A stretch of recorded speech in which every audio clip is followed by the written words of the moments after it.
Yo, balik lagi nih guys di Marjo Channel.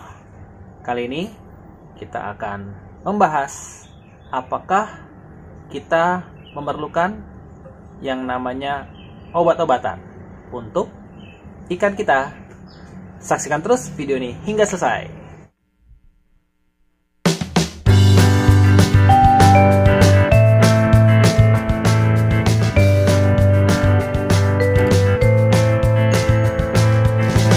Kali ini saya mau nunjukin sesuatu nih guys, ya.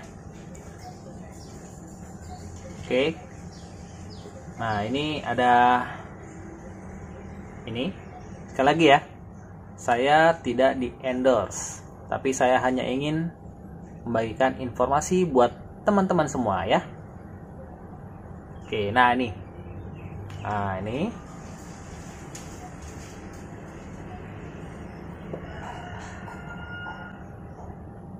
itu ya. Satu. Nih.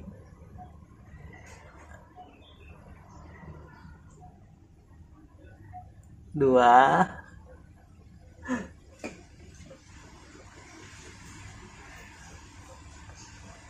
Ini ada tiga. Ada lagi. Nih. Terus ada lagi ini.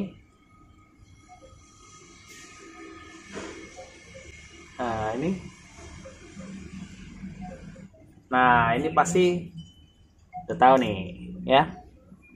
Terus ada lagi ini. Ini. Garam Inggris, guys. Terus ada lagi. Ini dia. Sombong amat.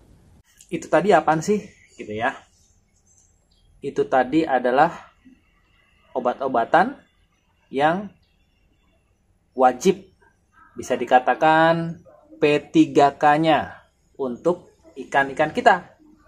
Jadi, obat-obatan tersebut itu sebenarnya punya dua fungsi, yaitu yang pertama adalah untuk mengobati ikan kita yang sakit, dan yang kedua adalah untuk mencegah ikan kita supaya tidak sakit.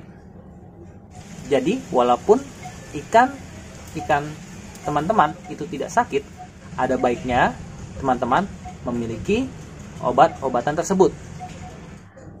Kenapa perlu dicegah?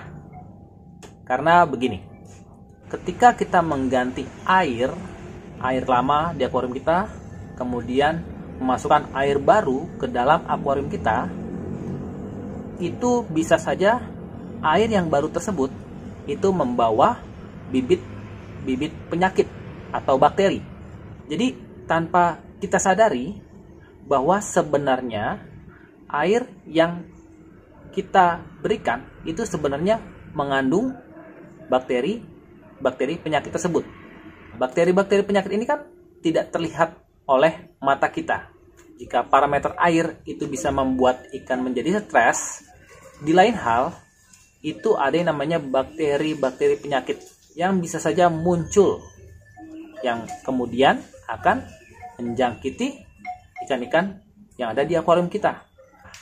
Maka dari itu, tentu saja di sini kita berusaha untuk mencegah bakteri penyakit tersebut itu berkembang biak dan juga hinggap pada ikan-ikan kesayangan kita.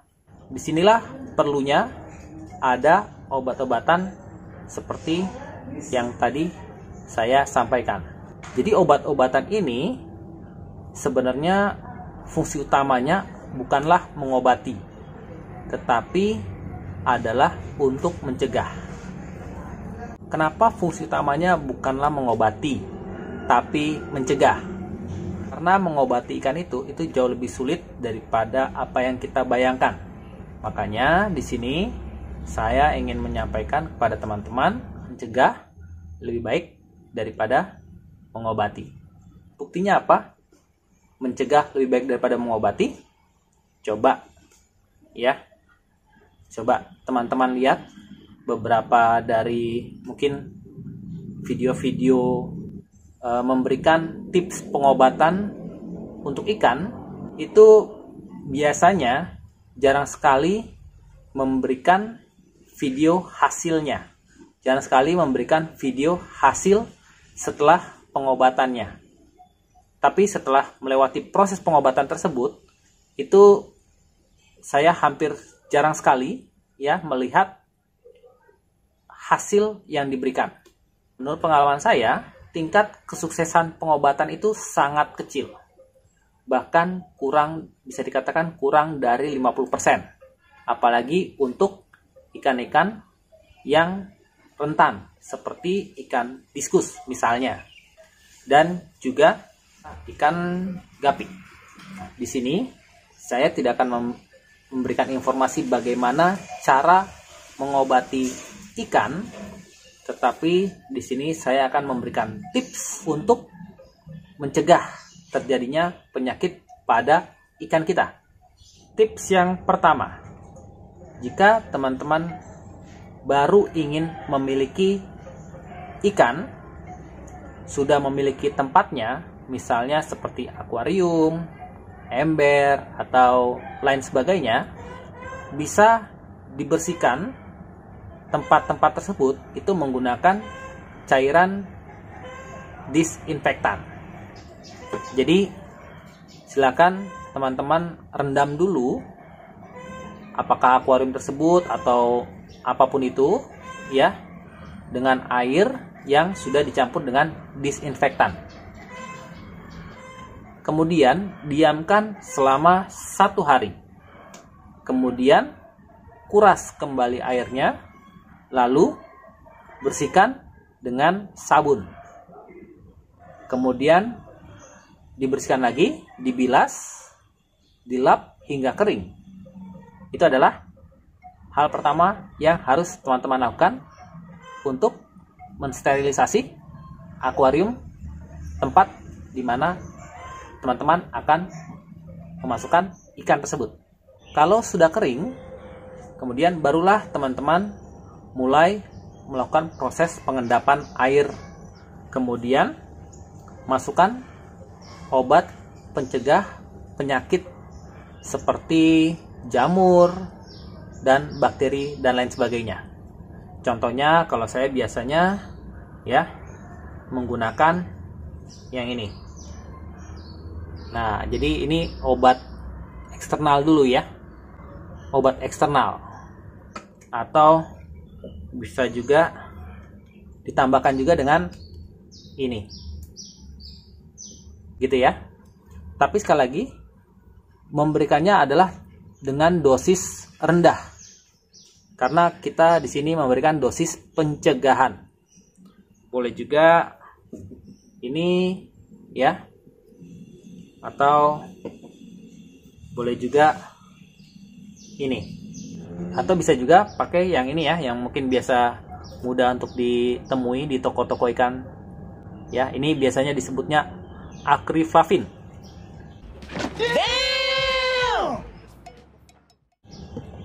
Atau yang warna biru-biru seperti ini biasanya namanya methylene blue, atau orang-orang bilang namanya obat biru. Garam tidak selalu diperlukan ya, garam tidak wajib. Habis itu ya kita endapkan selama 2 hari, barulah teman-teman bisa memasukkan ikan ke dalam akuarium tersebut. Jangan lupa untuk diaerasi juga ya airnya. Nah, hal ini akan teman-teman ulangi setiap teman-teman melakukan yang namanya water change atau pergantian air di dalam akuarium. Sekali lagi, dosisnya bukan dosis mengobati tetapi dosis mencegah. Biasanya dosis pencegahan itu lebih rendah daripada dosis pengobatan. Tips yang ketiga ya, pencegahan. Kalau tadi adalah pencegahan untuk penyakit luar dari ikan, seperti jamur, mungkin yang bisa menyebabkan fin rot atau dropsy, atau bisa juga velvet. Tips yang ketiga adalah pencegahan untuk penyakit dalam pada ikan, seperti misalnya embung, cacingan, dan lain sebagainya. Biasanya penyakit pencernaan ikan ini itu disebabkan karena faktor makanan. Seandainya teman-teman memberikan makanan ke ikan itu berupa seperti misalnya jentik nyamuk, kutu air, kemudian cacing sutra, atau bahkan cacing beku ya, atau bloodworm, itu pastinya akan punya potensi terjadinya penyakit pencernaan pada ikan-ikan. Nah, bagaimana mencegahnya? Jadi, hal yang saya lakukan untuk mencegah terjadinya penyakit dalam pada ikan, pertama adalah kita mensterilkan makanannya dari bakteri-bakteri penyakit. Kita bisa tambahkan, larutkan sedikit garam pada makanan-makanan ikan tersebut, atau bisa juga, kalau tadi adalah garam biasa, bisa juga garam Inggris, atau bisa juga dikasih ini ya, obat internal pada ikan, untuk ikan. Obat internal untuk ikan. Sekali lagi, dosisnya adalah bukan dosis untuk pengobatan, tetapi dosis untuk pencegahan. Mungkin repot ya, kalau setiap kita memberi makan, kita harus memasukkan obat-obatan tersebut. Sebagai penggantinya, misalnya seminggu sekali atau 2 minggu sekali, teman-teman memasukkan obat-obatan tersebut itu ke dalam akuarium ya, untuk pencegahan penyakit dalam pada ikan. 3 tips dari saya untuk mencegah terjadinya penyakit pada ikan. Lebih baik mencegah daripada mengobati. Itu tips dari saya. Karena pastinya kalau sudah sampai ada yang sakit, itu pasti akan sangat merepotkan bagi kita para pecinta ikan hias. Sekian dulu informasi yang dapat saya berikan. Jika informasi ini cukup bermanfaat, silakan tekan subscribe, like, komen, dan share-nya. Kita bagikan informasi ini kepada seluruh teman-teman kita yang lain agar ikan-ikan kita terhindar dari penyakit. Kita ketemu lagi di video-video yang berikutnya. Salam pecinta ikan hias.